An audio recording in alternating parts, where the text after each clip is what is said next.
Welcome to the Inspired Living with Autoimmunity podcast, the podcast for high achievers who want to stay sharp, focused, and full of energy despite their diagnosis.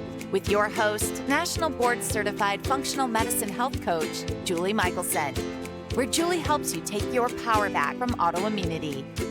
And now here's your host, Julie Michelson.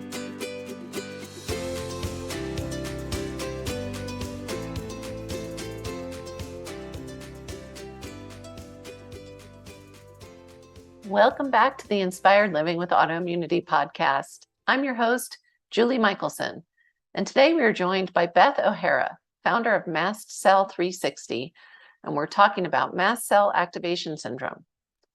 Beth is a functional naturopath, and she specializes in complex chronic cases of Mast Cell Activation Syndrome, Histamine Intolerance, and Mold Toxicity. We're discussing the connections between Mast Cell Activation Syndrome and autoimmunity, their root causes, and the steps we can take to improve symptoms. Beth, welcome to the podcast. Oh, thank you so much, Julie. I'm super stoked about having this conversation because there's a huge link between what we're going to talk about and autoimmunity. This may turn some light bulbs on for people, and sometimes this conversation is a real game changer in their health. I couldn't agree more, and I think that this is an area where people they need the information, and I'm sure there will be listeners that are going to have, like you said, that light bulb's going to pop on, like, ooh, dots are going to connect today. So I'm excited for this. So I know that you have had an extensive health journey, as have most of my guests. Can you share a little bit about your journey and your healing and what you're doing today with us? For sure. You know, it was quite a journey, and looking back, I can't believe that I'm here today, even just doing this podcast. But when I was young, my family moved out to the country into an old farmhouse, and that felt like a big adventure at the time. And they were renovating the farmhouse, and we were out in the country, and I was running around the fields, and we didn't know, this was early 80s. We didn't know anything about mold. We didn't know anything about tick-borne infections. Nobody knew anything about that. But I started having some weird health issues, a lot of allergy type things. And then when I was 9, I was kicked in the head by a horse, and I had a traumatic brain injury. Nobody knew much about traumatic brain injuries there. And we were in a rural area, so medicine was 20, 30 years behind the cities. So I didn't have any treatment for that. And there was a spiraling down of health issues over the years. So immediately after that, I had dark depressions and anxiety. Now looking back, oh my gosh, the level of neural inflammation that was going on. I started developing all kinds of sleep issues. Then after that, I started developing a lot of hypoglycemia and these blood sugar drops, and I'd have to eat. My friends' parents would tease me because I would always be in their fridge. And at home, I was always in the fridge, in the kitchen, eating, because I had to keep my blood sugar stable. But, kind of made it along. And then I just kept having these hits, though. When I was 16, I was in a bad car accident, and I couldn't get out of bed. I mean, it was tremendous. I was off from school for most of the year and at home on pain meds, which also didn't help me. But it was an extraordinary pain. So that was the best that we had at the time. By the time I was heading to college, I had extreme anxiety, chronic fatigue, but I could still push through. I just really had to whip myself, and I would whip myself every day. But I was pretty overachieving. So I was doing graduate level courses as an undergrad. I was working 3 jobs to put myself through. I had a scholarship, covered my tuition, and then I had to cover my living expenses, and just burning the candle at both ends. But my big dream was to go to medical school. And I'd actually decided on that when I was 6. And I had poured everything into that. And I started researching at 12 what it was going to take to get in medical school. So I was prepared. And I had multiple scholarship offers. to med school. But by the time I got to my senior year, I was so ill. I knew even if I made it through that 4 years of grueling coursework, I would never make it through an 80-hour-a-week residency for 4 years. And I had to turn those scholarships down, which was just devastating. And I had no backup plan. But the fatigue and then the pain was so severe at that point. I was going doctor to doctor to doctor and exhausted everything traditional medicine could do for me. I'd been given gabapentin. I'd been given high-level pain meds. I'd been given opioids, and these all made me feel worse. So I didn't feel good about taking them. And then I started into holistic medicine, and functional medicine was just starting in its infancy. And I just, we didn't have telehealth like we have now. So Sure. I had who I could drive to. And by the time I was 28, I was on a cane. I could barely hobble across the room to the bathroom. I had to use the wheelchair, the powered wheelchair, to go through the grocery. And I started seeing rheumatologists. And I was misdiagnosed with palindromic rheumatoid arthritis, which is considered rare, but it's a form that can come and go. I question whether that's actually autoimmunity, but I didn't have autoimmune markers. And that was the big tip off. But nobody could figure out. An orthopedic surgeon wanted to do exploratory surgery on my knees because they had no idea what was going on. And I said, well, if you don't have a theory, we're not cutting me open. Brilliant. And I kept making the circuits. And I also, probably because of the severe anxiety and the depression that I had and the severe insomnia. I mean, I hit a point where I didn't sleep for 4 years, and that makes anybody crazy. So I had been told multiple times that my blood work looked normal. I'm not sick. I wanted to be sick. There was something that was I was attached to, or some need I had to be sick, or that it was all in my head. It wasn't real. And I heard that so many times that I kind of knew it wasn't true, but I thought, well, I'm going to explore this. I did 10 years of therapy. Very helpful for my mental emotional health, did nothing for my physical symptoms, other than it did help me manage the pain and just sheer nightmare I was living in. And it really was a nightmare. I mean, I had no quality of life. I quit working full time when I was 26 and really struggled. But I just had this something deep inside my bones that I knew there was a way out of this. And my late 20s, we knew I had tick-borne illnesses. We'd figured out I had Lyme, I had Bartonella, I had Babesia. So that's a big load. Didn't know about mold toxicity, but I'd gotten so sensitive, I couldn't even tolerate the treatments for any of that. And the sensitivities continued to worsen. Looking back, I was constantly exposed to mold. I had, when I couldn't go to medical school, gone into medical yoga therapy. I taught from a chair many times. And then I had gone into spiritual coaching because the way I got through was developing my own spirituality. And I was supporting people who were really struggling mentally, emotionally, spiritually, and some similar experiences. And, those things really helped me pull through. But the big game changer was learning that I had mold toxicity, quite a lot of it. And looking back, the office that I was working out of was this beautiful historic building that was built right after the Civil War. Looking back at all the places I lived through college, the majority of, I was in a 150-year-old duplex. There was just all this mold. But what I know as well is most places in the country these days have mold issues. It's become epidemic, and it's very challenging away from it.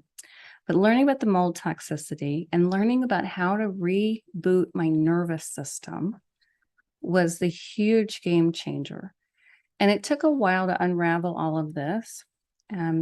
I stopped counting at 75 practitioners. Wow. Over $350,000 invested in my health. It's way over $500,000 now, but I just decided this is not worth counting anymore. Sure. But I started to climb back out of the hole that I was in, and went from not even tolerating a tiny sprinkle of quercetin or curcumin or boswellia. Those would set my nervous system off. Sleep would be the lack of sleep I had would be even worse.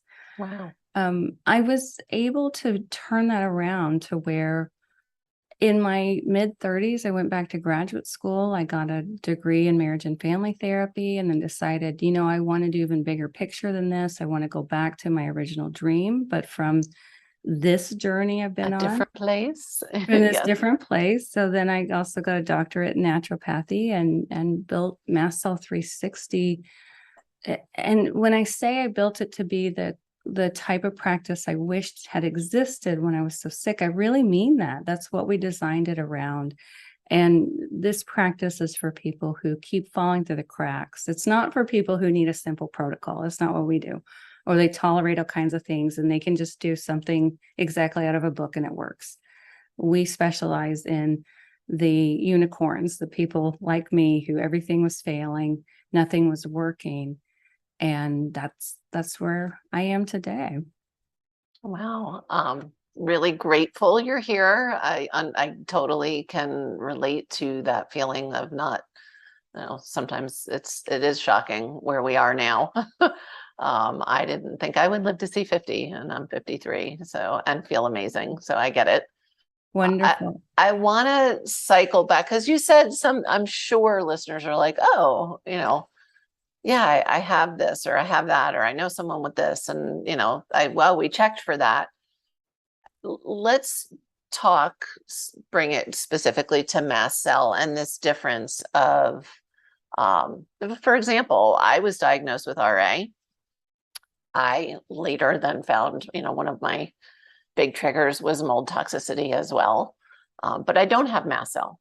So let's talk about, what it is. And like you said, it is unfortunately more and more common. Unicorn, unicorns are getting more common than they used to be. Yeah. But let's just start at square one for listeners. What are mast cells and what is mast cell activation syndrome? Sure. And maybe hold it open that you may have mast cell involvement.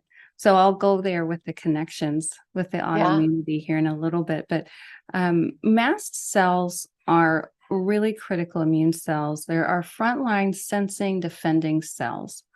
They're in every tissue, every single tissue in our bodies except the retina. They're in the brain. They're in the whole nervous system. They actually line every nerve sheath and they're at every nerve ending. They are completely throughout the skin. They line the GI tract from the mouth down the esophagus, the stomach, the entire intestines. They're in all of our organs. They're in our muscles. They're made in the bone marrow and they migrate out of the bone to the rest of the body.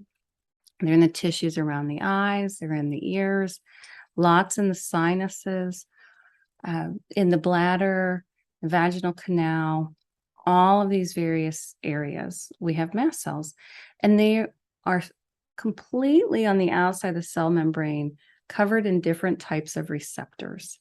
And there are over 200 known receptors on mast cells. And these receptors can sense every molecule of air, every particle of anything or drop of anything we put in our mouths. They also are sensing injury. They're sensing pathogens, viruses, bacteria, molds, candidas, parasites. They are sensing every thought. And this is huge. Every say it again. thought the mast cells experience and respond to is their location at the nervous system. They have receptors for the neurotransmitters and the hormones and all of these various things. Everything that goes through your bloodstream, they pick up on. So they're picking up on stressors, pathogens, toxins. So that's really key. Their job is to keep us safe.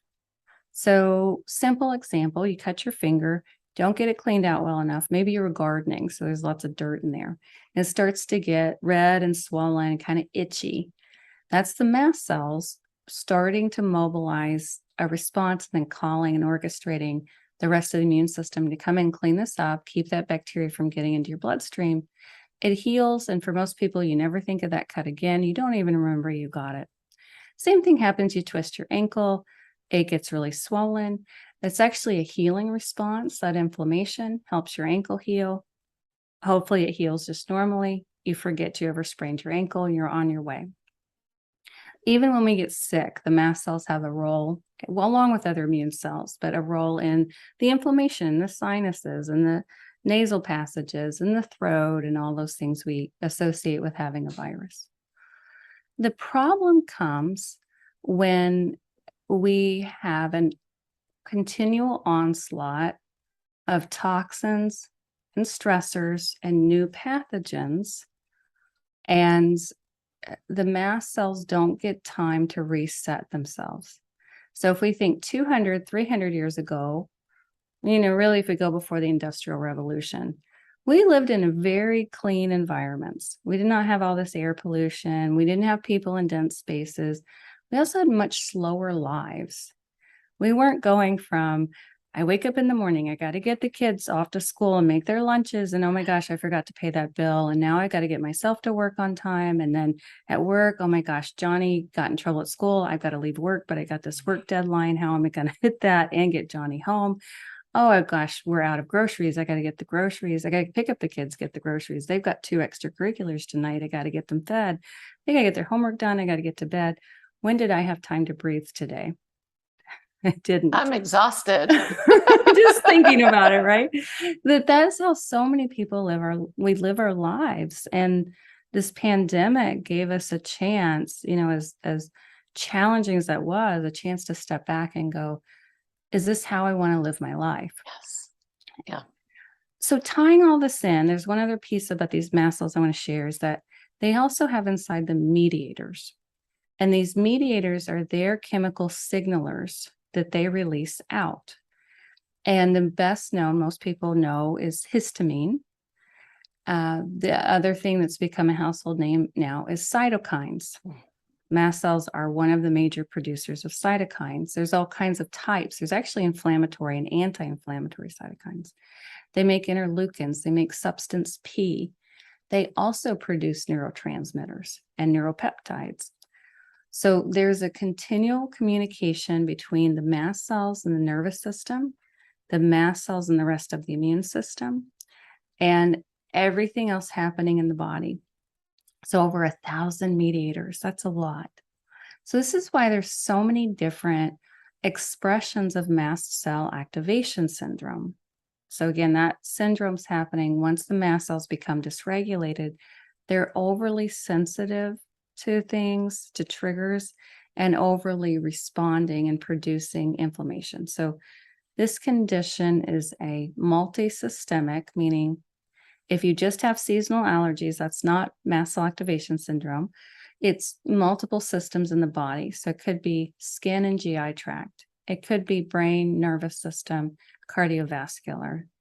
It could be tissues around the eyes, sinus issues, and problems with urinary burning and interstitial cystitis type symptoms. So things that your typical Western docs won't connect because they're typically system focused. So yes, and many people go specialist to specialist to specialist. It takes, studies have shown on average 10 years to get properly diagnosed. And this just got a diagnosis code in 2016. It's still not taught in medical schools. I have med school students as clients. And they tell me, why aren't we being taught this? And I said, go talk to your advisory board at the school. But it's going to take a while for this to catch up. The population studies show that this is affecting between, at the very low end, 9% of the Western population up to 17, and it's likely closer to 17% of the general population. That includes people who are chronically ill and not Wow. Now, when we look at the chronically ill population, when I talk with my colleagues who specialize in this field, we really think it's 75% of the chronically ill population, if not drastically higher. We just want to be conservative because we don't have research on this yet, but it may be 90%. Anything that's creating any inflammatory condition that's affecting two or more systems has mast cell involvement, doesn't matter what it is. And mast cell activation syndrome in the research literature has been tied to every form of autoimmunity. And part of this is because of their role in the Th2 system. When you Th2 dominant for a long time, and I know some people may not know this, so that's okay. I just want to share it for practitioners or people who understand this. When you're Th2 dominant for a long time, that can branch off in people with certain predispositions to Th17, which is autoimmunity. And that, so if we really want to unwind autoimmunity, we have to come back and address these mast cells as well. So hopefully I can have an intro there. I'm nodding and nodding, and I'm thinking, my brain is going a million miles an hour, because I'm thinking, well, going back to if you start with when you have multiple systems involved, I'm thinking, well, how many people have 2, 3, 4, 5 eventually different autoimmune diagnoses because different systems are getting hit? I know I had a few. Also, just this whole thought of when you think of drivers, I'm guessing the reason numbers are growing and growing would be the same as what we're seeing in autoimmunity, whether properly diagnosed or not. When you're talking about, the toxins and the molds and the stress, the chronic stress we all are living with, and not necessarily managing well, these are the numbers are only going to continue to get bigger. And we've got not only more and more buildings getting older and older, but our new buildings don't breathe. So that's exactly right. Because of a combination of climate change factors that are increasing humidity, there's increased anywhere that gets hit by hurricanes is a big issue. Places that have had fires. Yeah. And so I think, I'm thinking everyone's almost one or the other. The entire US. Yeah. I consult across the United States, and our clinic works across the continental US. The only places we on occasion find people who come to us without mold in their homes is in the desert. And sometimes they'll still have issues because of the type of air conditioning or a water leak in their house. Now, that's not to say everybody has mold issues, but if you have autoimmunity, this is the absolute hands down number one trigger we're seeing for mast cell activation syndrome in my practice. Number 2 is the tick-borne infections, which are also on the rise. Yes. And they are finding new, just looking at the Borrelia species that drive Lyme, they're finding new species every 2 years on average. So we can't even keep up with the testing. It's a whole other tangent. The testing. And this is much like mold. I live in Colorado, and people used to say here, well, when I moved here 20 years ago, in the housing industry, there's no mold here. There's plenty of mold here. It's everywhere. And there's no Lyme disease. You have to be in the north. No, it's not true. It's now all 50 states. I don't care where you live. It's across almost the entire globe, and there's so much misinformation about both of these. And the other factors that a lot of environmental mold specialists are noticing is as routers came into homes and Wi-Fi, it seems to be, we need more studies on this. And I actually ran a study, but I didn't get clear outcomes and decided that exposing myself to the mold wasn't worth it. Somebody needs to run some clear studies on the impact of EMFs on mold growth, but what is being observed by these environmental specialists who've been in this field for 40 years. So they saw houses before routers came to the house, and we had smart houses. And then after, is that it seems like mold registers the EMFs as a threat. It's growing faster and it's releasing more toxic mold toxins. So even schools have gotten bad. Before we had all of this, studies were done to see how prevalent mold toxicity is in the US. 85% of commercial buildings, over 50% of homes, and at that time, 30% of schools.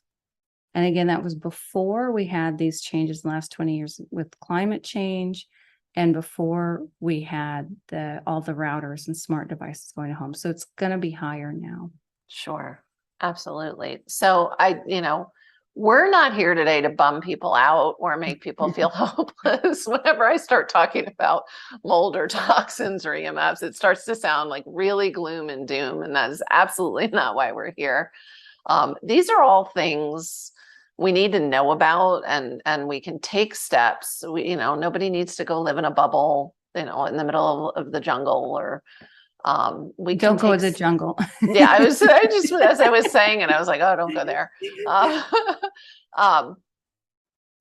I want to kind of highlight, so for people listening, because now it's like, okay, well then it just feels like, and I know you just said the numbers are probably really high, it feels like everybody could have mast cell activation, right? So for listeners that are their interest is piqued, right? They're wondering now, their heads are kind of swirling with like, I wonder if my 3 autoimmune conditions actually are mast cell. Well, what do they do, or who should be wondering, I guess, because you made the point to me, well, maybe, and the reason I take myself out of that category, I feel very lucky. I'm not somebody, I never had well, that's not true. I was gonna say, never had the sensitivities. I was always able to manage treatments. But I do have chemical sensitivities still that I'm still working on with my toxicity. So, well, let me frame it in a way that gives people some boxes to check off. Perfect.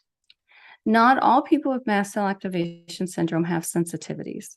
So it's multisystemic, inflammatory, with or without allergies, with or without sensitivities, with or without anaphylaxis. Okay. So that kind of opens so everything, anybody. No, I'm kidding. Well, there are plenty of people who don't have these symptoms, but you're going to see something in these systems. The classic, but there are lots of people who don't have this. The classic are itching, hives, rashes, any kind of skin, eczema, psoriasis, flushing, those types of things.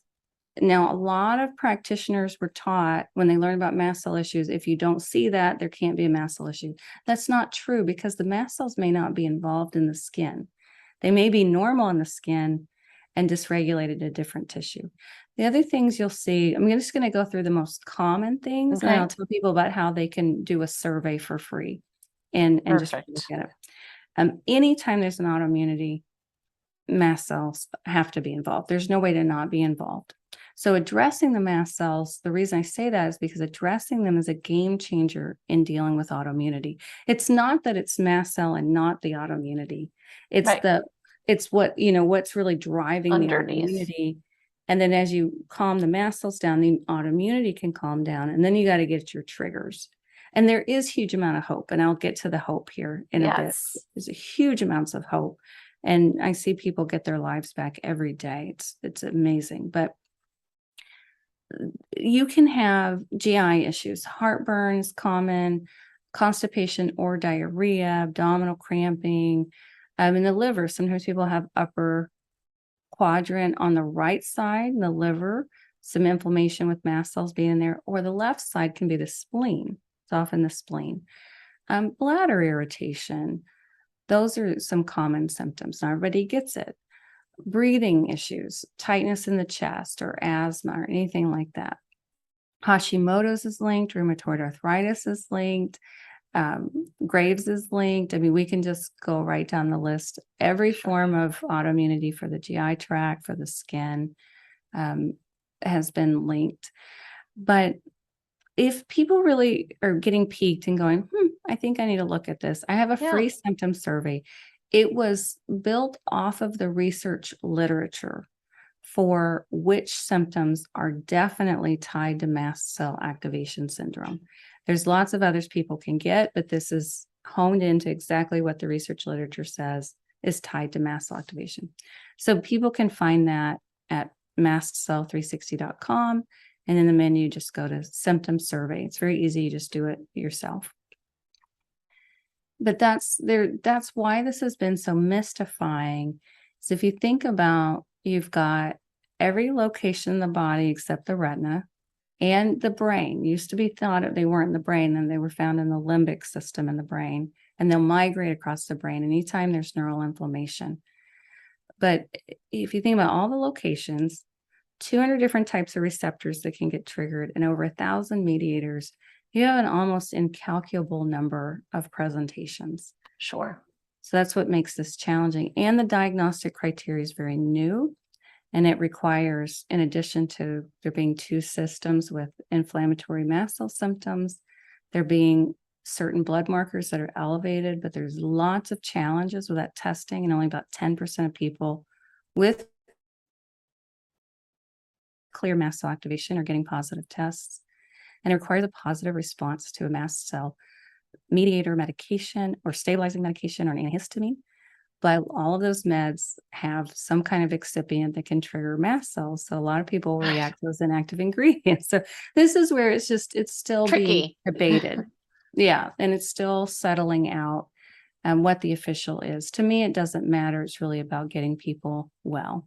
Absolutely. And I want to highlight, just from experience and the experiences that my clients have. Unfortunately, you mentioned, it's a newer diagnosis. As somebody who went to med school 20 years ago did not learn about mast cell. They're not learning So it now. Somebody who graduates this year is not learning it. If you're thinking, I'm going to ask my rheumatologist about this, or I'm going to go to my GP, I'm seeing my GP next week and I'm going to ask them, don't be discouraged. They may have very little, if any, information about it at all, and they may not be able to guide you. It's new. Just like if you go to your rheumatologist and you say, does it matter what I eat if I have RA? Most of them are still going to say no. Right. But we know gluten triggers RA. We know that better. Lectins trigger it. We know dairy triggers it. Yeah.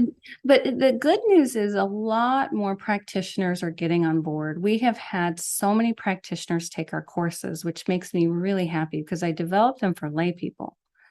I developed them for just the average person, but so many practitioners are hungry for this and they're working hard to get up to speed. Absolutely. It's just going to take time. Yeah, absolutely. Absolutely. So we covered root causes. People can go, they can take the survey, they can see where they fall. We're going to tell them how to find you. What else, what are some first steps that people can do? Yeah. So I developed what I call the MC360 method. And this is after working with hundreds and hundreds of people dealing with these issues. So it's not just based on my own history, but it's tested and tested and tested and refined and tested. And we have a really good success rate with people who stick with the program. And that's the key, is sticking with it, because it takes time. This is not I'm going to take an autoimmune drug and feel better next week. It's not prednisone. This is really digging in and doing the deep work. And it's a lifestyle change. Yep. The first place we start is what I call my stabilization phase. And we actually start with the nervous system. Because again, mast cells are the interface. They're the complete interface between the nervous system and the rest of the body. If you want to calm down all those Treg cells and all those other cells involved in autoimmunity, you've got to calm down the upstream operator. And if you're going to calm that down, you've got to calm down the nervous system signaling to it. So we do that through 2 special ways. A lot of people are doing meditations on YouTube and things like that. Wonderful. Please keep doing that. But there are 2 very specific systems in the nervous system that have to be addressed: the vagal nerve system, and the limbic system. And I'm sure you've covered those. So I won't go into too much depth, but a lot of people think that they're doing these and they're not. So making sure that this really, truly is a limbic program and really, truly is working on the vagal system. You can pick one limbic program, but the vagal system is so complex, it needs as many modalities as you can bring on, way beyond gargling or singing or humming. Those are good too. Keep doing those. But we're talking about the specialized auditory programs, vagal nerve stimulators, any of those things. And the more severe the health condition, the more of this people need. But truly, usually if people get the right complement of limbic and vagal supports, and they're calming their lifestyle down, they're not running themselves ragged, they'll usually start to see improvements within 6 to 8 weeks. Wow. Yeah, See, and to me, because I know that's fast. I mean, that really it's is. fast. And it's really about getting the right mix. So, Yeah. and I do have a course all on that. I don't want to get in use our time to get on all the details, but people can learn all about it. It's a low cost course. And it takes you through how to make your own choices based on your own circumstances.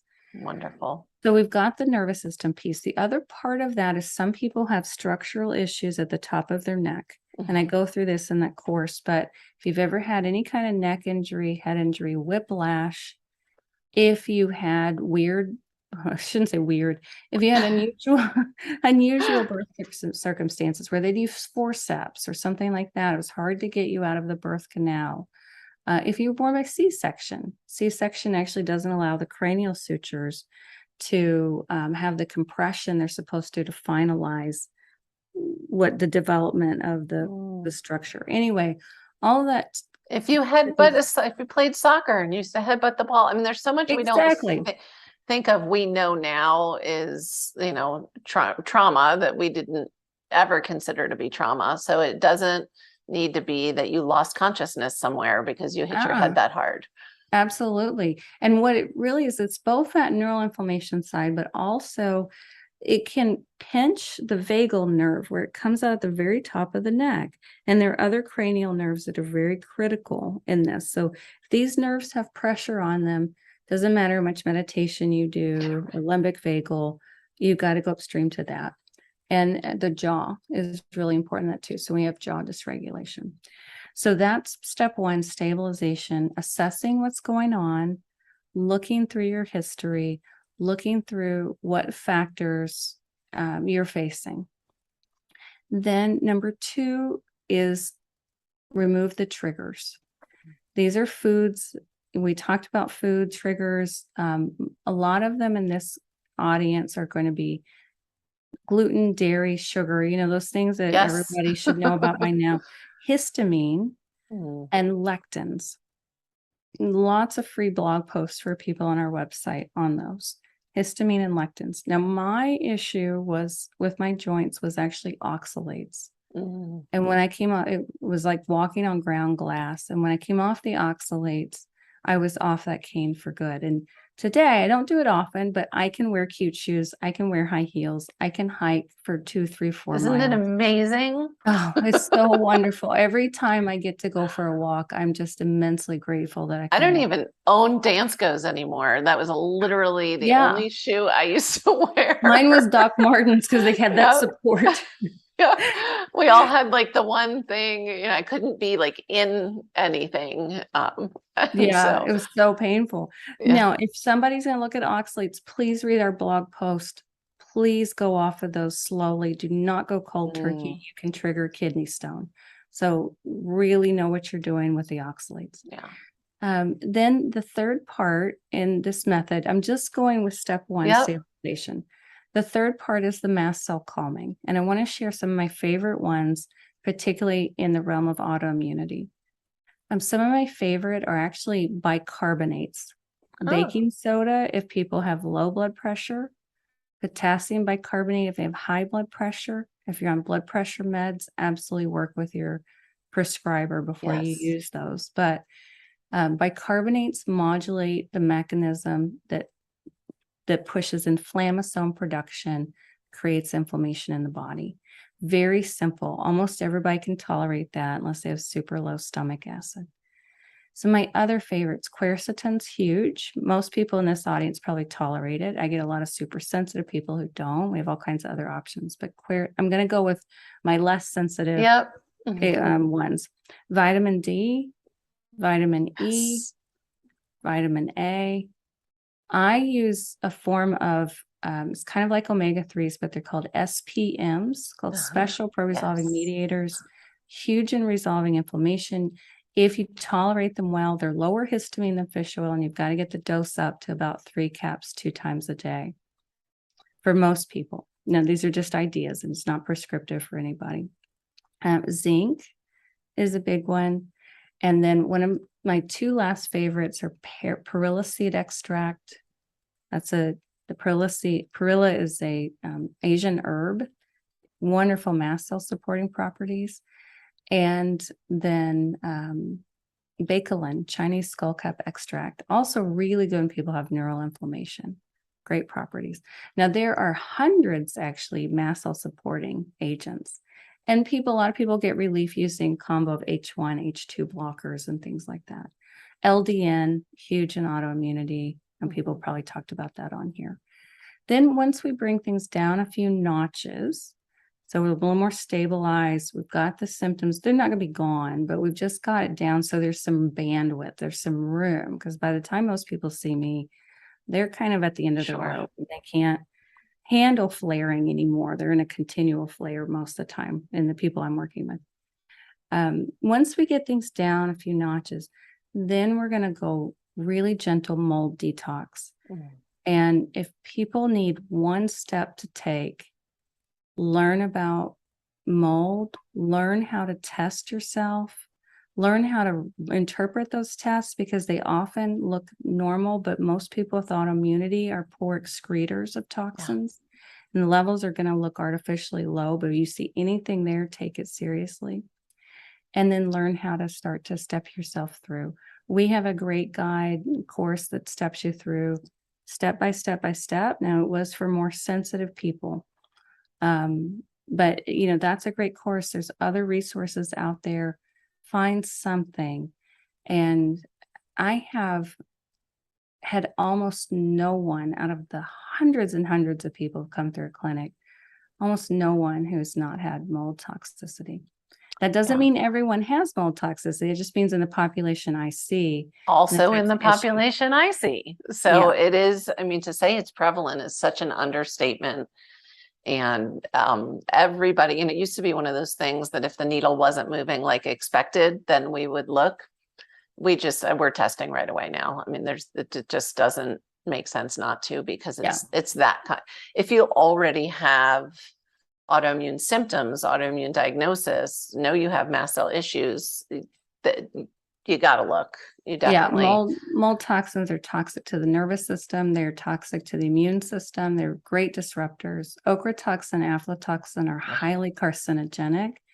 And the more the autoimmunity, the more risk of cancer. Doesn't mean you'll get it, but the risk increases. So we've got to bring those risk loads down. And I would rather have tick-borne illnesses again than to have mold toxicity again. And which we see so often as well, just like with you, we see the two together. And you need to treat that mold first. Gotta go after that first. And that's the key with sensitive people, because I know there's got to be some sensitive people listening. Is the order of operation. So if you have failed protocols, don't despair, don't give up. It's really about getting the right things in the right order that makes all the difference. And we have people come in who can't drink water. Even RO water. We have people who come in and they can hardly eat, and they get huge improvements when we do things in the right order. So that's the key. And I love to end with just a little message of hope for people. Yes. Which is that, I went from being bedridden, unable to read a book, unable to hardly walk across the house, to I run a busy practice, and we're expanding our practice with more practitioners that I'm training. And I have a really busy life. I have to work on that balance piece every day, but I exercise. I feel great. I process very complex cases. My brain is functioning fully. And I've had people who came in a wheelchair with 20 seizures a day, couldn't form a full sentence, couldn't even handle being on a call for more than 15 minutes. One woman in particular, a couple years later, is going back to college. And, we see these things all the time. And what we can really frame this as, because you're exactly right, this is on the rise. And even when I started 10 years ago, the types of cases were not what we see today. And when I talk to my mentor, Neil Nathan, who's been doing this for 50 years, he says absolutely clearly it's people are more complex and they're more sick than they were 30, 40, 50 years ago. We do live in a very toxic world. It's not sustainable. And what's happening to those of us with autoimmunity, with mast cell issues, those of us who get really sick from mold toxins versus the people who are in the same environment don't get as sick. And I see this in families all the time. There's one person really sick. It's happening to all of us. It's just expressed differently. Those of us with the autoimmunity, with the mast cell issues, with the sensitivities, whatever it is, we're the canaries in the coal mine. We're the ones waving the flag going, hey, this is dangerous. And it's does it show up right now, or does it show up 20, 30 years later in stage 4 cancer or Alzheimer's? Or Alzheimer's.